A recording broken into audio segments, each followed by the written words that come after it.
Bom, nós estamos no Museu Histórico Emílio da Silva, nós vamos conversarmos com Carla de Andrade, e ela que é a responsável pela difusão de uma exposição temática medieval. Carla, conta para nós, tá, a organização desta temática com materiais que retratam a violência no transcorrer da Idade Média e que há 17 anos chegou a Jaraguá do Sul e agora retornou a Jaraguá do Sul no mesmo espaço, no Museu Histórico Emílio da Silva. Olha, essa exposição, ela levou 10 anos de pesquisa, né? Ela começou em 1985 a viajar ao mundo e veio ao Brasil em 97. Jaraguá do Sul foi uma das primeiras cidades a recebê-la. E após 16 anos nós estamos aqui de novo, porque a violência infelizmente ainda existe no mundo. E o que a gente retrata? A gente retrata a história, porque a gente fala da Idade Média, tortura na Idade Média, que era uma tortura ética, onde podia ser feito, né? E até as pessoas achavam que se purificava com a violência para subir aos céus. E hoje, que a violência está aí, é só querendo ver. E a pior coisa, eu acho que a pior tortura de hoje em dia, que eu falo para os jovens, são as drogas, que levam muita coisa ruim. E a exposição faz isso. Ela faz a gente refletir o que o ser humano é e como o ser humano age.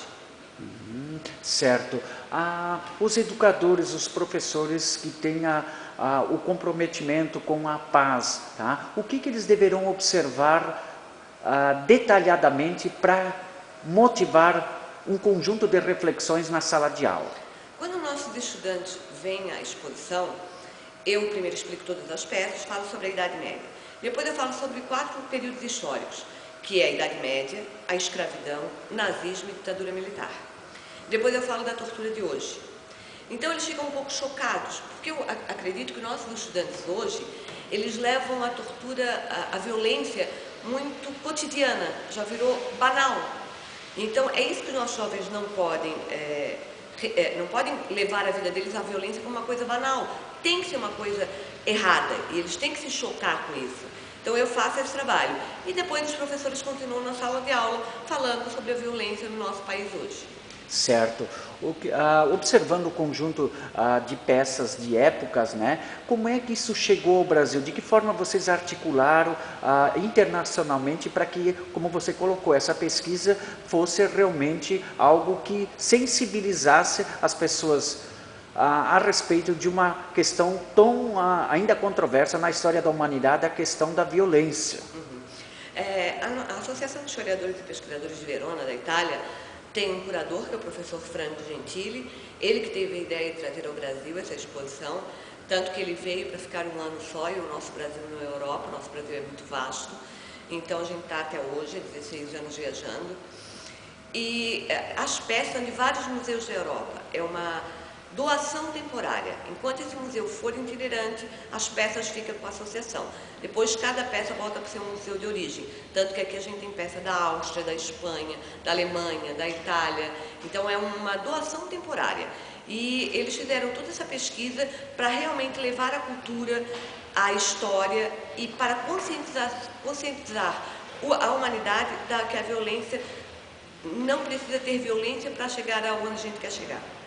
Certo. As escolas têm um plano político-pedagógico, as escolas trabalham o tema transversal paz, e que foi justamente o projeto foi encaminhado e aprovado pelo Conselho Estadual da Educação, fruto do movimento dos veteranos de guerra de Jaraguá do Sul. Então, a preocupação nossa é de que forma o professor pode materializar essa experiência vindo ao Museu Emílio da Silva e acompanhando, vendo esses testemunhos materiais que representam uma página negra e que não faz parte mais do contexto da humanidade.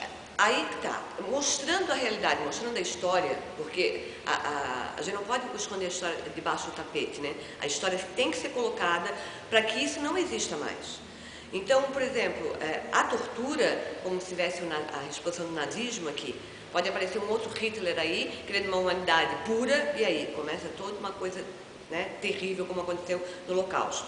Então, a Idade Média reflete isso, porque hoje em dia a gente usa muito, eu digo a gente, a humanidade, né? Deus para isso, Deus para aquilo. Naquela época eles usavam Deus como punição.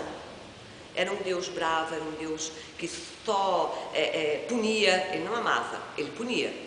Então, isso, os professores podem atuar na sala de aula, vir aqui, mostrar a violência na Idade Média, o porquê dessa violência, por que era usada a violência naquela época. Era usado a violência naquela época porque a tortura, como eu falei, era ética. A igreja, na época, que era a que mais seguia a ordem, né, era a polícia de hoje. A nossa polícia prende um monte de gente no cubículo pequeno. Nós achamos correto.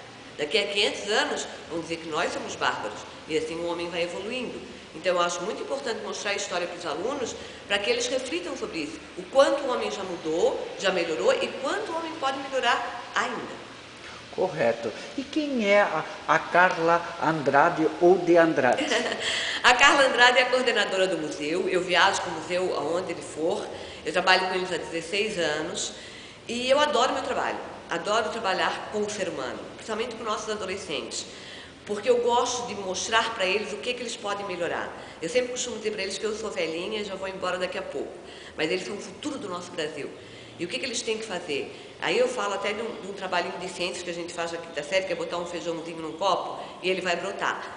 E eu digo para eles que a vida da gente é aquele feijãozinho. E como é que a gente rega a nossa vida? Com respeito, com amor, com fraternização e sem preconceito. Então, eu gosto de levar isso ao público. Então, a Carla Andrade é simplesmente um simples humano, uma pessoa da sociedade que quer levar a consciência aos estudantes que a violência não leva a nada. Então, tá certo. Em nome do Museu Histórico Emílio da Silva, da Fundação Cultural de Jaraguá do Sul, muito obrigado. Imagina, eu que agradeço.